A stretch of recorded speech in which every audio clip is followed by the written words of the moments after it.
Hormuz జలసంధి గుండా రవాణాకి Iran అంగీకరించడంతో అంతర్జాతీయ మార్కెట్లో బ్రెంట్ క్రూడ్ ఆయిల్ ధర భారీగా తగ్గింది.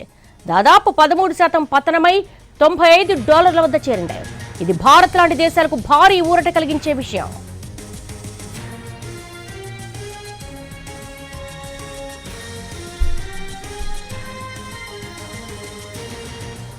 ఇటు స్టాక్ మార్కెట్లే కాదు, హార్ముజ్ జలసంధి గుండా రవాణాకి ఇరాన్ అంగీకరించడంతో అంతర్జాతీయ మార్కెట్లో బ్రెంట్ క్రూడ్ ఆయిల్ ధర భారీగా తగ్గింది.